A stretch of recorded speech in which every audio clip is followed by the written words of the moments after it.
October 15th, 2013, one day before the government shut down. They made a deal. They did. Awesome. We'll walk through this. These are Marguerite's namesake plant.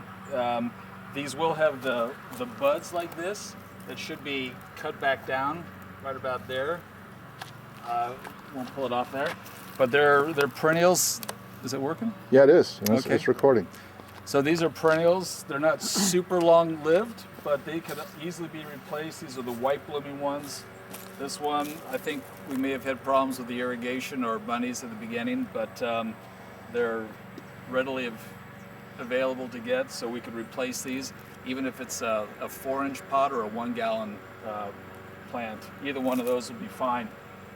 This New Zealand flax has a variegated form. It's been replaced once because there was the non-variegated form coming through, which is usually strong and will take over. So if we see any color variations happening on there, we should just cut those off at the beginning as soon as we see them. But it's usually not a problem until after maybe a couple of years you'll see a little side shoot. But this will get wider than tall, but it's still going to get to be about 5 feet tall here and be kind of an anchor spot. This is a succulent plant, Calandrinia spectabilis.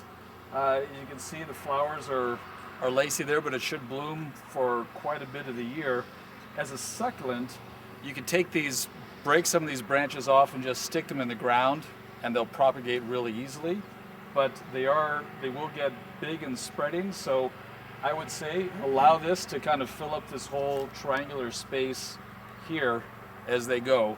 But they'll probably be self-trimming once they grow over the asphalt. But if it does continue out there, instead of cutting it in a straight line, let's just go back in a little bit and then take it on the outside so it looks like a natural growth and transition there. The same thing will apply over here on this side. And these flowering maples, they're called, they're staked nicely. They should grow in. They'll bloom quite a bit out of the year, but it looks like they've had some issues with irrigation to begin with. I think going into the winter now, they'll have a chance to recoup, strengthen their root systems, and come out like gangbusters later on.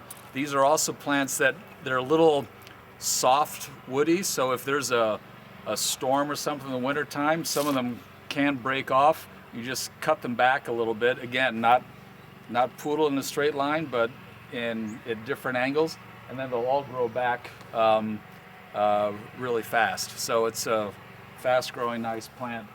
Down below on the right are rock roses, those right there, and the botanical name is cistus. Those will spread to fill up that spot, and again, they'll kind of grow down to the edge of the stairs there and kind of hug that edge as well.